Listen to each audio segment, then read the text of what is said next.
বাংলাদেশের রাজনীতিতে নুরুল হক নূর একটি গুরুত্বপূর্ণ অধ্যায়। 2018 সালের কোঠা আন্দোলন থেকে শুরু করে আজ অবধি তার রাজনৈতিক যে অবদান তা অনস্বীকার্য এবং বাংলাদেশের ইতিহাসে স্মরণীয় হয়ে থাকবে। কিন্তু নুরুল হক নূর তুমি কার, এই প্রশ্নটা সম্প্রতি খুব বেশিভাবে উঠছে। কেননা তার রাজনৈতিক জোট নিয়ে একটি ধোঁয়াশা তৈরি হয়েছে, কখনো বিএনপির সাথে, কখনো জামাতের সাথে। মূলত উনি বিএনপি থেকে একটি সিগন্যাল পেয়েছিলেন, তারপরে বিএনপির সাথে তার যে রাজনৈতিক বক্তব্যগুলো তা অনেকটাই মিল ছিল। মামুন সাহেব ওনার যে বিএনপির প্রতিদ্বন্দ্বী ওনার এলাকার বাউফলের, তার সাথে একটি গন্ডগোলের পরে, অর্থাৎ বিএনপি কর্তৃক নির্যাতিত হওয়ার পরে নুরুল হক নূরের আবার সুর পাল্টে যায় এবং বিএনপি থেকে সে একটু দূরে এসে জামাতের সাথে ঘনিষ্ঠতা বাড়ায়। এমত অবস্থায় নূর আসলেই কার, এটি রাজনৈতিক অঙ্গনে একটি বিশেষ আলোচনা চলছে।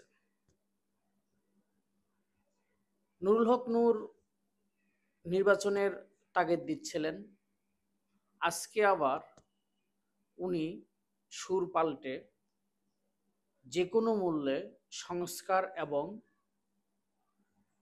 ঘোষণাপত্র দেওয়ার জন্য তাগিদ দিচ্ছেন। সংস্কার এবং ঘোষণাপত্র ছাড়া নির্বাচন উনি মেনে নেবেন না। এজন্য উনি নির্বাচনের চেয়ে সংস্কার এবং ঘোষণাপত্রের জোর দাবি জানিয়েছেন। এমত অবস্থায় নুরুল হক নূর আসলে কি চান এটি বোঝা মুশকিল হয়ে গিয়েছে। আগামী নির্বাচনে নুরুল হক নূর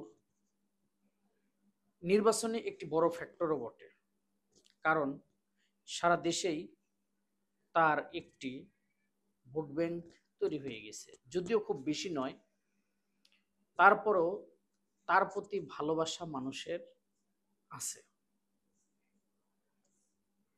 যদিও একক নির্বাচন করলে 2 থেকে 3টি আসনের বেশি তারা কখনোই আনতে পারবে না, কিন্তু জোটবদ্ধ নির্বাচন করলে হয় সে হোক সে বিএনপি অথবা জামাত, যে কোনো জোটেই যাক না কেন, তারা আরো বেশি সংখ্যক আসন ছিনিয়ে নিতে পারবে। এজন্য অবশ্যই নুরুল হক নূর কোনো না কোনো জোটে যাবে, কিন্তু নুরুল হক নূর তিনি যে কার এটি বোঝা মুশকিল। এমত অবস্থায় রাজনৈতিক ষোলকলা পূর্ণ হলেই বোঝা যাবে নুরুল হক নূর কার। আমরা সেই দিনের অপেক্ষায় রইলাম। রাজনৈতিক এবং রাজনীতিতে শেষ বলে কোনো কথা নেই। ধন্যবাদ সবাইকে।